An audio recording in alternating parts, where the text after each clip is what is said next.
CAA ये देश का कानून है, पत्थर पर लकीर है, ये वास्तविकता है, ये लागू होगा ही होगा और इस चुनाव के पहले होगा। রাজ্য জুড়ে এখন চর্চা হচ্ছে সিএএ কে নিয়ে। রাজ্য জুড়েই বা কেন বলবো, বলা ভালো দেশ জুড়ে বা ভারতবর্ষের পূর্ব অংশে এই মুহূর্তে আলোচনার অন্যতম কেন্দ্রবিন্দুতে রয়েছে সিএএ, সিটিজেনশিপ অ্যামেন্ডমেন্ট অ্যাক্ট।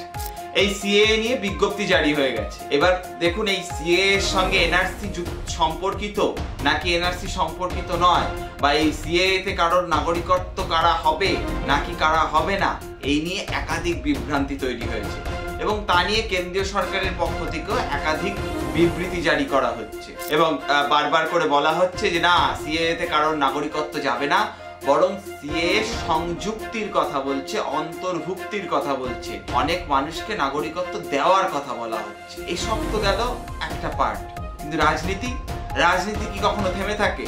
বা রাজনীতি কবেই বা বলুন তো এই সত্যের আর তথ্যের পরাকাষ্ঠা মেনে চলেছে?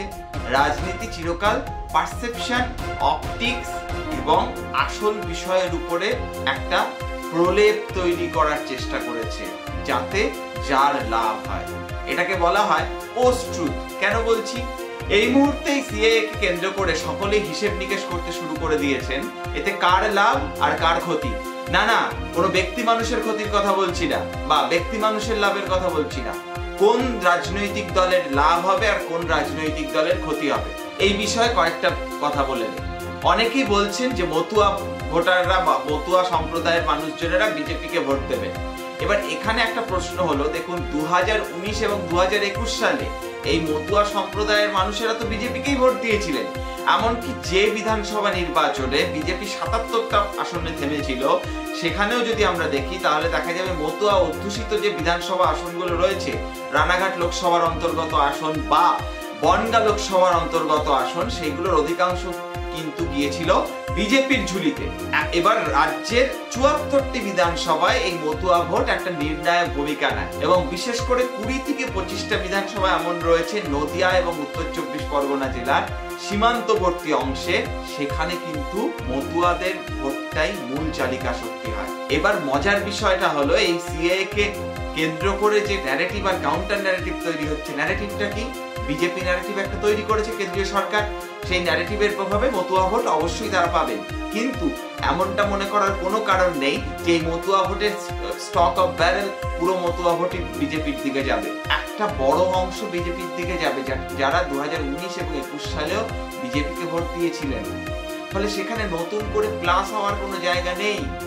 উল্টো দিকে তৃণমূল কংগ্রেস সিএএ কে কেন্দ্র করে যে প্রচার তৈরি করেছে, সেটাকে আপনি অপপ্রচার বলতে পারেন, সেটাকে আপনি কুৎসা বলতে পারেন, সেটাকে আপনি বলতে পারেন বিভ্রান্তিমূলক, সেটা আপনাদের বিবেচনার বিষয়। কিন্তু ভোটের রাজনীতিতে বিভ্রান্তিমূলক, কুৎসা, অপপ্রচার, মিথ্যা, সেটা কোনো বিচার্য বিষয়ই নয়।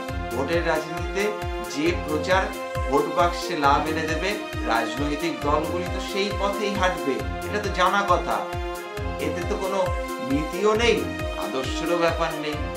এবার তৃণমূল কংগ্রেস ইতিমধ্যে বাংলার সংখ্যালঘু সম্প্রদায় বা মুসলমান সম্প্রদায়ের মানুষদের মধ্যে কিন্তু এটা নিয়ে একটা আতঙ্ক ছড়িয়ে দিতে পেরেছে এবং এই আতঙ্কের প্রভাবে বাংলায় যে 30% সংখ্যালঘু সম্প্রদায়ের ভোট রয়েছে, সেটা যদি প্রায় 95%, অর্থাৎ সংখ্যালঘু সম্প্রদায়ের 95% মানুষ যদি এই লোকসভা নির্বাচনে তৃণমূল কংগ্রেসকে ভোট দেন, তাহলে কিন্তু খুব অবাক হবার কিছু থাকবে না। এর ফলে লাভবান হবে তৃণমূল কংগ্রেস। যে তৃণমূল কংগ্রেস সন্দেশখালী ইস্যু, দুর্নীতি, একাধিক ইস্যুতে কার্যত কোণঠাসা হয়ে পড়েছিল এবং অনেকেই মনে করছিলেন এই লোকসভা নির্বাচনে বিজেপি পশ্চিমবঙ্গ থেকে একটা চমকে দেওয়ার মতো বা চমক দেওয়ার মতো ফলাফল করতে পারেন, সেই ক্ষেত্রে কিন্তু সিএএ তাদেরকে সেই লড়াই থেকে অনেকটা পিছিয়ে দেবে। এবার এই ক্ষেত্রে আপনারা বলতে পারেন যে বিজেপি তো বলেই ছিল সিএএ করবে এবং এটা তাদের আদর্শগত লড়াই, তাই তারা করেছে, সেটা আলাদা বিষয়। আদর্শ আর ভোটের পাওয়ার পলিটিক্স দুটো একসাথে চলে না। তাহলে তো সব থেকে বড় কথা সিপিএম এর 42টার মধ্যে 30টা সিট পাওয়ার কথা, সেটা তো হচ্ছে না। তাই আদর্শ আর ভোটের রাজনীতি বর্তমান সময়ে হাত ধরাধরি করে চলে না। এখানে আপনি আপনার যে ন্যারেটিভ, সেই ন্যারেটিভ যদি শক্তিশালী হয় তবেই আপনি জিততে পারবেন। এটাই হলো বাস্তব কথা। শেষে আরো একটা বিষয় বলবো, প্রাক্তন বিচারপতি অভিজিৎ গঙ্গোপাধ্যায়কে বিজেপিতে যোগদান করানোর পরে বিজেপি সম্পর্কে মানুষের যে একটা স্বতঃস্ফূর্ত বা সন্তোষজনক ভাব ধারণা তৈরি হয়েছিল, তা কিন্তু আবার ধাক্কা খেতে চলেছে অর্জুন সিং এর বিজেপিতে ফেরার বা ঘর ওয়াপসির কারণে। আমরা এই ভিডিও যখন শুট করছি তখন পর্যন্ত যা বোঝা যাচ্ছে অর্জুন সিং হয়তো বিজেপিতে ফিরতে চলেছে। শেষ পর্যন্ত যদি অর্জুন সিং আবার বিজেপিতে ফেরেন এবং ব্যারাকপুর লোকসভা থেকে বিজেপির টিকিট পান, তাহলে একটা কথাই বলতে হবে, বিজেপি কিছুই শিখতে পারেনি 2021-এর পরাজয় থেকে। বিজেপি আছে বিজেপিতেই, তাই আবার লোকসভা নির্বাচনে তাদের কিন্তু ফল দেখতে হবে। শেষ পর্যন্ত কি হবে উত্তর দেবে সময়। সিএ কার বাক্স ভরাবে আর কাকেই বা কাঁদাবে, উত্তর দেবে সময়। আমরা শুধুমাত্র এই ভিডিওর মাধ্যমে আমাদের একটা অবজারভেশন, একটা বিশ্লেষণ রাখার চেষ্টা করলাম। যদি মনে হয়ে থাকে এই ভিডিওটি ভালো হয়েছে তাহলে লাইক করে দেবেন, আর যদি মনে হয় সময় নষ্ট হয়েছে তাহলে ডিসলাইক করে দিন এখনই। দেখতে থাকুন রূপক অর্থে। যারা চ্যানেলটিকে সাবস্ক্রাইব করেননি সাবস্ক্রাইব করে দেবেন। দেখা হচ্ছে অন্য কোনো এপিসোডে।